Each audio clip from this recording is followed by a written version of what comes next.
Bismillahirrahmanirrahim. Assalamualaikum warahmatullahi wabarakatuh. Waalaikumsalam warahmatullahi wabarakatuh. Alhamdulillahirabbil alamin. Wassalatu wassalamu ala asrofil mursalin wa ala alihi washabihi rasulillah jemaah. Pertama dan paling utama sekali, marilah kita panjatkan puji beserta syukur atas kehadiran Allah Subhanahu wa taala yang mana telah melimpahkan rahmat, nikmat serta hidayahnya kepada kita semua. Salawat serta salam tidak lupa pula kita hadiahkan kepada pucuk pimpinan umat sedunia, yakni Nabi besar Muhammad Sallallahu Alaihi Wasallam, yang mana telah membawa umatnya dari zaman kebodohan menuju zaman yang berilmu seperti yang kita rasakan pada saat sekarang ini. Yang terhormat dosen pengampu DRA Eldarni MPD, dan yang terhormat rekan saya yang telah hadir di dalam Zoom ini.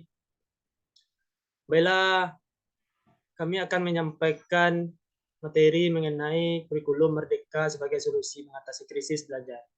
Sebelum itu, perkenalkan dulu anggota kami, yaitu yang pertama itu Bintang Abimanyu dengan NIM 20073032. Dan saya Depri Alfitra dengan NIM 21067008.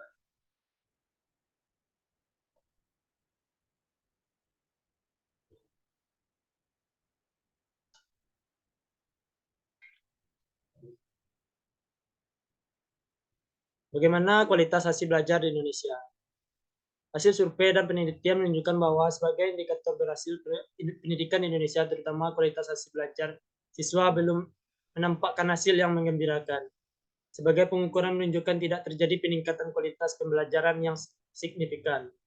Dari hasil tes PISA selama kurun waktu tahun 2000 sampai dengan tahun 2018, peserta didik Indonesia menunjukkan adanya stagnan dan bahkan penurunan prestasi. Lalu bagaimana kualitas belajar saat pandemi COVID-19? Dampak pandemi COVID-19 terhadap pembelajaran di Indonesia selama 2 tahun, pandemi COVID-19 telah terjadi peningkatan kehilangan pembelajaran atau lost learning yang signifikan ditinjau dari pencapaian kompetensi literasi dan numerasi siswa. Indonesia bahkan hanya berjuang dalam menghadapi learning loss dan learning gap akibat pandemi. Kebijakan pemerintah dalam rangka mitigasi pembelajaran akibat pandemi COVID-19.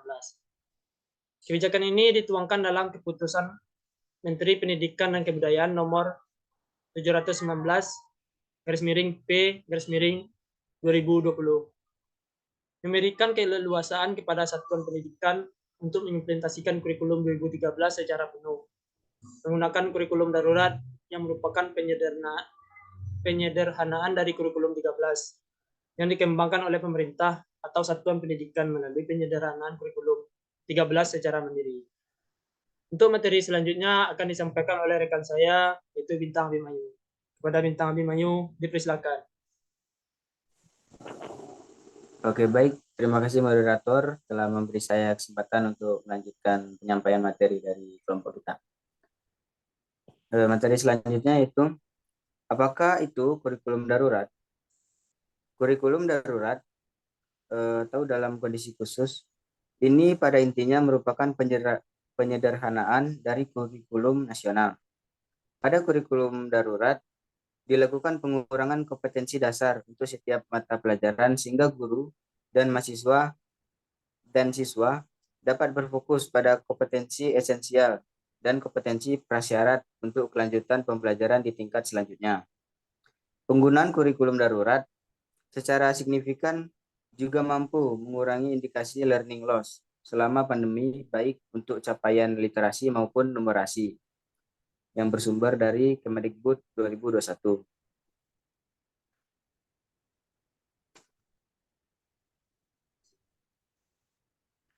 Kemudian selanjutnya, pemerintah Indonesia melalui Kemendikbudristek mengambil langkah dengan memberi opsi penggunaan kurikulum, yaitu kurikulum K13 secara utuh, kurikulum darurat, dan kurikulum merdeka atau paparan Kemendikbudristek 2021.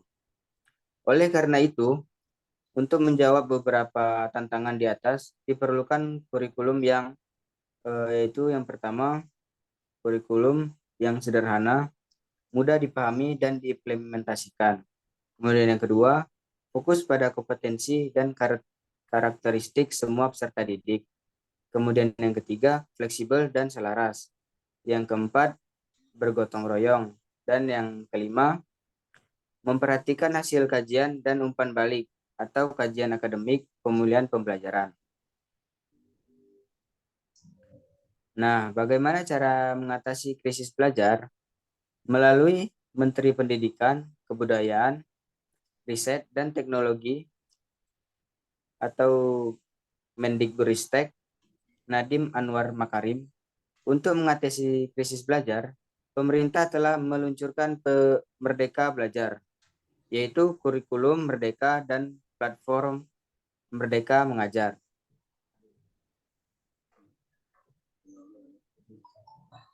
Nah, di sini ada keunggulan kurikulum Merdeka, yaitu yang pertama, lebih sederhana dan mendalam, karena kurikulum ini akan fokus pada materi yang esensial dan pengembangan kompetensi peserta didik pada fasenya. Kemudian yang kedua, peserta didik akan lebih merdeka, karena bagi peserta didik, tidak ada program peminatan di SMA. Peserta didik memilih mata pelajaran sesuai minat, bakat, dan aspirasinya. Kemudian yang ketiga, bagi guru, mereka akan mengajar sesuai tahapan capaian dan perkembangan peserta didik. Next, yang materi terakhir, bagaimana dengan penerapan kurikulum Merdeka? Penerapan kurikulum Merdeka lebih relevan dan interaktif, di mana pembelajaran melalui kegiatan proyek akan memberi kesempatan lebih luas kepada peserta didik untuk secara aktif mengeksplorasi isu-isu aktual, misalnya isu lingkungan, kesehatan, dan lainnya, untuk mendukung perkembangan karakter dan kompetensi profil pelajar Pancasila. Satuan pendidikan dapat memilih 3 opsi dalam mengimplementasikan kurikulum Merdeka pada tahun ajar 2022 sampai 2023. Pertama, menerapkan beberapa bagian dan prinsip kurikulum Merdeka tanpa mengganti kurikulum satuan pendidikan yang sedang diterapkan. Kedua, menerapkan kurikulum Merdeka menggunakan perangkat ajar yang sudah disediakan. Ketiga, menerapkan kurikulum Merdeka dengan mengembangkan sendiri berbagai perangkat ajar. Baik, terima kasih. Itulah tadi materi dari kelompok kami. Saya kembalikan ke moderator. Terima kasih kepada rekan saya, Bintang Abimanyu, yang telah menyampaikan presentasi. Oh, baiklah, itulah presentasi dari kami. Kalau ada kata yang salah, mohon dimaafkan. Saya akhiri. Wassalamualaikum warahmatullahi wabarakatuh. Waalaikumsalam warahmatullahi wabarakatuh.